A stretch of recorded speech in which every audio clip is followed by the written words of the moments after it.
শ্রী কল্যাণ সরকার, CI ধরিয়াখালী Ramgopal পাল, আমার সহকর্মী অনুপপদ, কৌশিক দত্ত এবং আমার সামনে অন্যান্য অফিসার এবং তোমরা যারা আছে। আজকে সেফ ড্রাইভ একটা উইক চলছে। এই উইকে আমি আজকে যে চ্যাপ্টারটা আমাদের ওসি বুড়া বেছে নিয়েছে অত্যন্ত প্রাসঙ্গিক।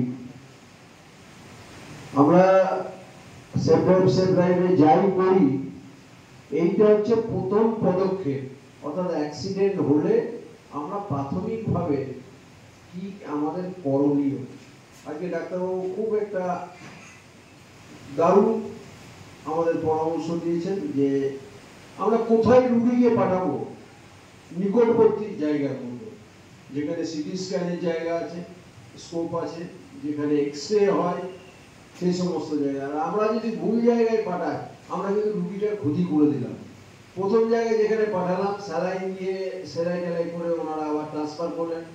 আজকের এই আলোচনা সভা তাতে মারা গেছে, তাতে যেটা দাঁড়াচ্ছে যে 42 জন করে পার ডে এই মুহূর্তে 22 সালের যা পরিসংখ্যান, সারা ভারতবর্ষে 42 জন মানুষ পার ডে মারা যাচ্ছেন স্ট্রিট ট্রাফিক অ্যাক্সিডেন্টগুলোর মাধ্যমে বা রাস্তায় হাইওয়ে যা বলেন। এবং এটা সারা পৃথিবী জুড়ে আমরা গ্লোবালি আমরা হাইয়েস্ট, মানে ভারতবর্ষ দুটো তিনটে দেশ যেগুলো সব থেকে বেশি স্ট্রিট ট্রাফিক অ্যাক্সিডেন্ট হয় বা রোড ট্রাফিক অ্যাক্সিডেন্ট হয় তার মধ্যে সব থেকে বেশি। তার অনেক কারণ আছে নিশ্চয়ই, কিন্তু এটা হচ্ছে পরিসংখ্যান। এরপরে যে বিষয়টা সেটা হচ্ছে 2021 এবং 22-এর মধ্যে যে পরিসংখ্যান আছে যে প্রায় 12% আপনার বেড়েছে। স্বাভাবিকভাবে রাস্তা বেড়েছে, যান বেড়েছে, সমস্ত কিছু বেড়েছে, অ্যাক্সিডেন্টও বেড়েছে 12%। আর মৃত্যু যেটা সেটা 9% বেড়েছে। তো সব থেকে বেশি হয়েছে হচ্ছে তামিলনাড়ুতে ভারতবর্ষের যে পরিসংখ্যান, এবং মৃত্যু মানে রোড ট্রাফিক অ্যাক্সিডেন্ট হয়েছে, মৃত্যু হয়েছে, এইটা সব থেকে বেশি হয়েছে উত্তরপ্রদেশ। আর কি কি কারণ, মানে আমি এই জন্য এটা বলছি, আমার বলতে তখন সুবিধা হবে। একটা হচ্ছে যে মদ্যপান বা ওই ধরনের কোনো কিছু করে যদি কেউ গাড়ি চালায়, যেটা বারবার, আমি কলকাতায় বসবাস করি, কলকাতা পুলিশ এ নিয়ে বিশালভাবে তৎপর। রাত্রি 10টার পর আমাদের যে জায়গাগুলোতে মূলত পানশালা আছে সেই সব জায়গায় ওই ব্রেথ টেস্টিং, ফলে একদম রুটিন ব্রেথ টেস্টিং করা হচ্ছে।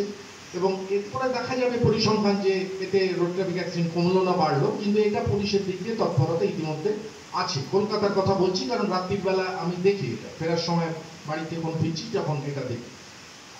2 নম্বর হচ্ছে যে রং সাইড ড্রাইভ। এটা তো আপনাদের ক্ষেত্রে, আপনাদের, আমি যেহেতু হাইওয়ে দিয়েও 2-3 দিন আমি ট্রাভেল করি, এইটা একটা সমস্যা আপনাদের গ্রাউন্ড লেভেলে। এই বিষয়টা এগুলো হচ্ছে প্রিভেনশনের জন্য। শুধু ঘটনা ঘটে গেল তারপর কি করবাচ্ছে, আমি যে 2-1টা কথা আমি অনুমতি নিয়েই বলছি আপনাদের, এগুলো নিশ্চয়ই আপনারা আমার থেকে অনেক বেশি জানেন। তারপরে রং সাইড ড্রাইভ। আর এছাড়া হচ্ছে যে বড় রোড ট্রাফিক অ্যাক্সিডেন্টের বড় কারণ হচ্ছে যে 2 হুইলার যারা চালায় তাদের মাথায় হেলমেট না থাকে। এইটা আমার মনে হয়েছে, এটা আমি সকলের থেকে অনুমতি নিয়েই বলছি, কেউ হার্ট হওয়ার জন্য বলছি না। হাইওয়েতে কিন্তু এটা ভয়ঙ্করভাবে আমরা দেখি যে মাথায় কোনো হেলমেট থাকে না, হয়তো পাশ দিয়ে চালাচ্ছে অথবা সার্ভিস রোডে চলছে, কিন্তু বেশিরভাগ, এবং এটা গ্রাম্য পরিবেশে বেশি দেখছি যে মাথায় হেলমেট, ছেলে মেয়েরাও এখন চালাচ্ছে, হেলমেটটা দিচ্ছে না। সেটা হয় হেলমেট নেই, হেলমেট কিনতে পারছে না, এটা একটা হতে পারে। আরেকটা ধমনী যেগুলো আছে 2 হাতে বা আমাদের যেটা থাই বলি তার ওখানেতে বেশিরভাগ ক্ষেত্রে কি হয়, মানে এক্সেসিভ যে ব্লিডিং হয় কোনো ধমনী ছিঁড়ে গেলে বা ওইখানে চোট পেলে, তো ওই জায়গায় যারা ফিল্ডে আমরা পুলিশ পার্সোনাল কাজ করছি, আমাদের কি কিছু করণীয় আছে যে ওই ধমনী চোট জনিত কারণে যেটা ব্লিডিং হচ্ছে সেইটাকে তৎক্ষণাৎ কিছু ব্যবস্থা করে তারপরে হসপিটালে পাঠানো। এই জায়গাটা আমি একটু শুনতে চাইছি আমাদের মাননীয় ডাক্তার বাবু যারা আছেন ওনাদের কাছ থেকে। সিভিয়ার খুব ব্লিডিং হলে যেটা দেখি বোঝা যায়, ঠিক আছে, তো সেক্ষেত্রে মানে ব্লিডিংটা, মানে সেই পরিস্থিতিতে ব্লিডিংটা করার জন্য, মানে রোধ করার জন্য একটা বাঁধন কিছু একটা দিতে হবে সেই জায়গা থেকে, বলছি সেই ঘটনাস্থল থেকে। হাতের কাছে যেটা থাকবে, রুমাল হোক বা কিছু ইয়ে হোক বা কোনো টুর্নিকেট টাইপের কোনো জিনিস হোক, এবং যেখান থেকে রক্তপাত হচ্ছে তার প্রক্সিমাল পার্টে থেকে দিতে হবে। মানে যদি হাতে এই জায়গা থেকে যদি কোনো রক্তপাত হয়, বাদল যদি এইখানে ব্লাড সার্কুলেশন হয় হাত থেকে টুয়ার্ডস অর্গান, মানে সেখানে বাঁধনটা দিতে হবে যেখানে লেগেছে তার থেকে উপরে। শ্রী কল্যাণ সরকার, সিআই ধরিয়াখালী রামগোপাল পাল, আমার সহকর্মী অনুপ বড়, কৌশিক দত্ত এবং আমার সামনে অন্যান্য অফিসার এবং তোমরা যারা আছে। আজকে সেফ ড্রাইভ সাপ্লাই একটা উইক চলছে। এই উইকে আমি আজকে যে চ্যাপ্টারটা আমাদের ওসি বুয়া বেছে নিয়েছে অত্যন্ত প্রাসঙ্গিক। আমরা সেফ ড্রাইভে যাই করি, এইটা হচ্ছে প্রথম পদক্ষেপ, অর্থাৎ অ্যাক্সিডেন্ট হলে আমরা প্রাথমিকভাবে কি আমাদের করণীয়। আজকে ডাক্তারবাবু খুব একটা দারুণ আমাদের পরামর্শ দিয়েছেন যে আমরা কোথায় রুগীকে পাঠাবো, নিকটবর্তী জায়গার মধ্যে যেখানে সিটি স্ক্যানের জায়গা আছে, স্কোপ আছে, যেখানে এক্সরে হয়, সেই সমস্ত জায়গা। আর আমরা যদি ভুল জায়গায় পাঠাই, আমরা কিন্তু রুগীটার ক্ষতি করে দিলাম।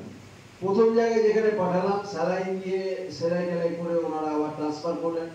শ্বাসটা দেখছেন যে ধরে ধরে করছে বা শ্বাসটা বন্ধ হয়ে যাচ্ছে, তাতে আমার আগের ডাক্তারবাবু যেটা বললেন যে মুখে মুখ দিয়ে শ্বাস নিয়ে শ্বাস চালু করা, এখন এই বিষয়টা কঠিন কাজ। সত্যি কথা বলতে ডাক্তারদেরও, আমি কার্ডিওলজি প্র্যাকটিস করছি অনেক বছর ধরে, আমার এখন 65 বছর বয়স।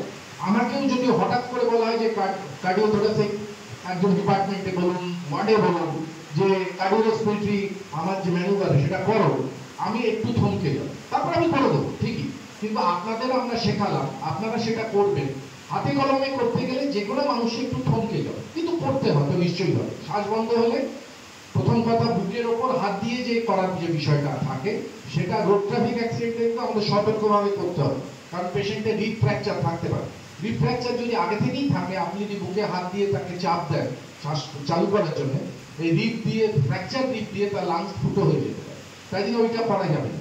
মূলত মুখের ওপর একটা কিছু করা হবে, সেটা যখন হবে। আমি সিচুয়েশন বেসড বলছি। তো তার আগে মোস্ট ইম্পর্টেন্ট যেটাতে আমি এমফাসাইজ করব সেটা হচ্ছে একটা চেক লিস্ট সবার কাছে রাখার প্রয়োজন আছে। সেই চেক লিস্টে কি থাকবে? প্রথম কথা হচ্ছে, যদি তুমি একা থাকো এবং অ্যাক্সিডেন্ট 3 জনের হয়েছে, তাহলে 3 জনকে একা হ্যান্ডেল করাটা খুব ডিফিকাল্ট। তাহলে আমাকে যেটা সবার প্রথমে করতে হবে, without wasting any time phone করতে হবে, ঠিক আছে? সো দ্যাট আমার যে লোক সংখ্যা, আমার যে হিউম্যান রিসোর্স যে আমাকে সাপোর্ট করবে, সেই সংখ্যাটা আমার ইমিডিয়েটলি বাড়ে। এই প্রোগ্রামের আলটিমেট উদ্দেশ্য কিন্তু প্রাণ বাঁচানো, অথবা মানে যে পরিমাণ ড্যামেজ হচ্ছে সেই ড্যামেজটাকে কন্ট্রোল করার চেষ্টা করা। আজকে আমরা ডাক্তারবাবুদের উপদেশে সমৃদ্ধ হয়েছি যে আমাদের কি কি করণীয়, কিন্তু একটা জিনিস মাথায় রাখতে হবে যে থিওরিটিক্যাল জ্ঞান এবং প্র্যাকটিক্যালি ইমপ্লিমেন্ট করা, এটার মধ্যে কিন্তু একটা বড় গ্যাপ সবসময় থেকে যায়। আমরা টেকনিক্যাল অ্যাসপেক্ট গুলো সম্বন্ধে আজকে শুনলাম, থিওরিটিক্যালি আমাদের কি কি করা উচিত সেই জ্ঞানটা আমাদের আজকে বাড়লো। এটার পাশাপাশি কিন্তু আমাদেরকে একটা জিনিস মাথায় রাখতে হবে যে কোনো শিক্ষা যতক্ষণ না আমি ইমপ্লিমেন্ট করছি ততক্ষণ পর্যন্ত তার পূর্ণতা পাই। ডিউটি করছে কোন দিন তার ফোন নাম্বারের লিস্টটাও কিন্তু থাকা দরকার। আমি বলছি পয়েন্ট বি তে হচ্ছে, তার যদি এখানে ফোন করার পরও মনে হয় ম্যান পাওয়ার দরকার, আমরা যে 3 জন ডিউটি করছে তার থেকে 2 জনকে, মানে from C and from A, 2 জন করে ডেকে নিতে পারি ফর ইমিডিয়েট সাপোর্ট। কারণ আমরা জানি যে কাজটা একটা গ্রুপে যদি একটা টিমে করি, তাহলে কাজের যে ইয়েটা থাকে সেটা ডিভাইড হয়ে যায়, তাহলে আমাদের কাজটা আরো স্মুথলি করতে করে দুটো পা তুলে দেবে, তাহলে রক্তটা হাত পা থেকে হার্টের কাছে চলে আসে, আবার দেখবেন পালসটা পাচ্ছে। যদি পালস না পায়, আরেকটা হচ্ছে যে পালসটা খুব জোরে চলছে, দ্রুততার সঙ্গে চলছে, তার মানে হার্টের গতি বেড়ে গেছে, তার মানে ভেতরে কোনো চোট হচ্ছে, চোট থেকে হয়তো রক্তক্ষরণ হচ্ছে, যতটা রক্ত হার্টে যাওয়ার কথা হয়তো যেতে পারছে না, সেই জন্য হার্ট আরো জোরে জোরে পাম্প করছে যাতে বেশি বেশি করে রক্ত সে শরীরে পাঠাতে পারে। তো এই একটা জিনিস, এর বেশি আপনাদের জানার দরকার নেই। এইটুকু অজ্ঞান এই পেশেন্টটাকে এমন একটা সেন্টারে নিয়ে যেতে হবে যেখানে সিটি স্ক্যান হয়। অর্থাৎ আমি বলতে চাইছি যে আপনি এমন একটা জায়গায় পাঠালেন হেলথ সেন্টারে যেখানে সিটি স্ক্যান হয় না, তারা কি করবে, তারা কিছু পরিষেবা দিয়ে লাইন চালিয়ে তাকে বলবে যে এই হাসপাতালে নিয়ে যান যেখানে সিটি স্ক্যান হয়। সেটা যদি একদম গ্রাউন্ড লেভেলে আপনি এই সিদ্ধান্তটা করে ফেলতে পারেন, আপনার যদি তালিকা থাকে যে আমি যেখানে কাজ করছি এখানে এই জায়গায় নিকটবর্তী সিটি স্ক্যানের পরিষেবা আছে, তাহলে সেখানে প্রাইভেটও হতে পারে, কোনো ব্যাপার না, কারণ আপনারা হস্তক্ষেপ করলে প্রাইভেট জায়গাও বিনা পয়সায় সিটি স্ক্যান করতে বাধ্য। তো সেখানে পাঠানোর চেষ্টা করবে। মানে আমি যেটা বলছি যে অজ্ঞান পেশেন্ট, রোড ট্রাফিক অ্যাক্সিডেন্ট হয়েছে, সিটি স্ক্যান যেখানে আছে, সিটি স্ক্যান আছে মানে সেখানে এক্সরে ফেসিলিটিও আছে, অর্থাৎ হাড় ভেঙেছে কিনা, মাথায় কোনো চোট ফ্র্যাকচার হয়েছে কিনা এইটা বুঝে নেওয়ার মতো পরিষেবা দিতে পারবে তারা। তো সেখানে প্রথম কথা পাঠিয়ে, তার বেশিরভাগ কারণ হচ্ছে যে ড্রাইভার ঘুম এসে গেছিল বা চোখ লেগে গেছিল ইত্যাদি। আমি একটা জিনিস জানতে চাইছি যে ননস্টপ ড্রাইভিং একজন ড্রাইভার কতক্ষণ করতে পারে, ক ঘন্টা, অথবা ননস্টপ ড্রাইভিং করার পরে মিনিমাম কতক্ষণ রেস্ট নিয়ে আবার সে ড্রাইভিং করতে পারে, এইটা একটু আমার জানার ইচ্ছে ছিল। একটা নর্মাল পার্সনের, যে কোনো মানুষ, সে ড্রাইভিংই করুক, সে আপনাদের মতো মানে যে জরুরি পরিষেবায় থাকুক, সে আমাদের মতোই জরুরি পরিষেবায় থাকুক, তার মিনিমাম 8 ঘন্টা ঘুমানো দরকার, মিনিমাম। এই 8 ঘন্টা যেই ঘুম হবে না, সে ড্রাইভিংই করুক, সে আপনাদের যে কাজ সেটাই করুক, সেটা আমাদের যে কাজ আইসিসিউ বলুন যে করবে না, তার জাজমেন্ট ঠিক থাকবে না, তার দৃষ্টিশক্তিও কিছুটা হলেও দুর্বল হবে, তার রিফ্লেক্সগুলো দুর্বল হবে। এটাই হচ্ছে আমাদের সায়েন্স। হচ্ছে সেটা ইমপ্লিমেন্ট করে আলটিমেটলি জীবন বাঁচানো, এই যে আমাদের উদ্দেশ্য, সেটাকে এই উদ্দেশ্যে আজকে আমরা জড়ো হয়েছি। তো এই আমাদের প্রোগ্রাম এটা সফল হতো না যদি না তারা আমাদের মানে তাদের মূল্যবান সময় দিয়ে আমাদের এখানে উপস্থিত হয়ে আমাদেরকে আমাদের যে করণীয় বিষয়গুলো আছে সেগুলো সম্বন্ধে বলতেন। লেগেছে, তার ব্যথা লাগছে, তার যদি আপনি হাত পা ধরে টানতে শুরু করেন, দুটো হাত ধরে, অনেকে যেটা করে কেউ পড়ে গেছে তাকে 2 হাত ধরে টেনে তুলে দিলেন, পা ধরে দিলেন, এটা না, তাকে আলতোভাবে কোমরের নিচে হাত ধরে কোনো একটা স্ট্রেচারের মতো জিনিস, যদি স্ট্রেচার হাতে না থাকে স্ট্রেচারের মতো জিনিস এটাকে যদি তৈরি করে নেওয়া যায় সেরকম কিছুর মধ্যে রেখে তাকে ট্রান্সফার করা, এই কাজটা মূলত আপনাদের করা। আর যেটা আমি শিখিয়ে দিতে চাই সেটা হচ্ছে যে ছোটবেলা থেকেই জানেন, মায়েরাও বলতেন যে তোর নাড়িটা একটু জোরে চলছে, এটা খুব শক্ত কাজ না। আপনার হাতটা আপনাদের আমি দেখাচ্ছি, এই হলো আপনার হাত, হাতের এইগুলো বুড়ো আঙুল। সারা বাংলা জুড়ে safe drive safe life week পালিত হচ্ছে।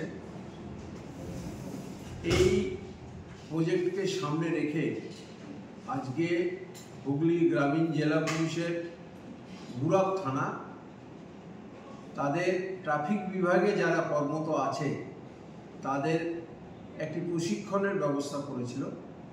সেই প্রশিক্ষণ শিবিরে আমাদের সম্মানীয় 2 ডাক্তারবাবু এবং আমাদের জেলা পুলিশের additional SP headquarters CI Dhaniakhali সবাই উপস্থিত ছিলেন।